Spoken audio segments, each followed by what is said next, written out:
is Hi, my name is Rabbi Channen, and I'm the Rosh Yeshiva Keter Torah. Today, I want to discuss with you about bugs. Bugs, the laws of bugs, something interesting about the laws of bugs. And if you're like me, you eat bugs. And even if you're not like me, you eat bugs. Why is that?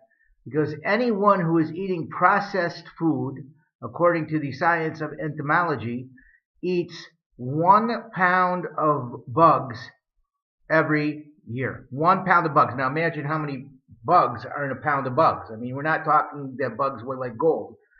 A pound of bugs could probably fill a pillow or more. So how is it that we're able to eat bugs, and who says we're eating bugs? Well, according to the Food Defect Act passed by the American government, the FDA, the Food Defect Act allows a certain percentage of bugs in everybody's food. There's no processed food which is completely clean of bugs. For example, I'm sure that most of you eat ketchup. How many bugs do you think are in the ketchup? They're not making ketchup with the grade A tomatoes. There's worms in them, there's flies in them, maggots, who knows what the heck is in that stuff. You know, you talk about hot dogs, talk about ketchup. What's in ketchup? What's in candy bars? Candy bars is one of the worst culprits. They have a high level of bugs in them and bug parts. Hummus, even your bread. Is there 3 old ladies checking your bread before the grains are ground? There's plenty of bugs. There's plenty of bugs in all our food. So how is it that they get a hechsher? Okay, how is it that ketchup gets a hechsher, jelly gets a hechsher, jams? Where did this hechsher come from? Everything.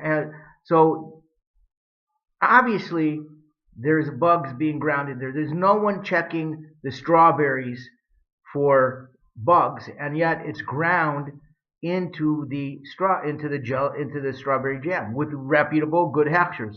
And they don't say before you eat your strawberry jam, you better check the jam. No one's telling you that.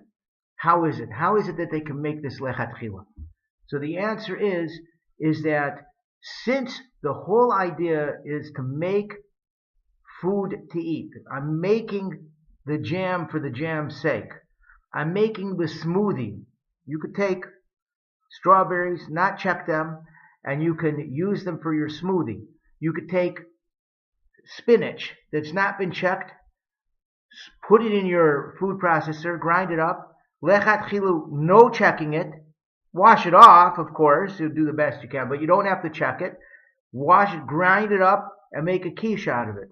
Because your whole purpose of using that food for eating and grinding it up, the whole purpose of grinding it is to make a particular food. The bugs are irrelevant. You don't want the bugs there. Your purpose is not to grind the bugs.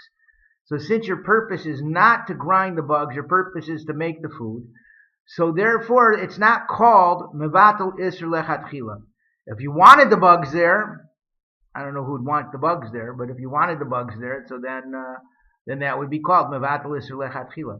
And this is the way we're able to eat processed food. The source of that, by the way, is that in the Gemara they talk about making honey, heating the honey in order to strain it. And when you heat the honey in order to strain it, so some of the bugs melt into the honey.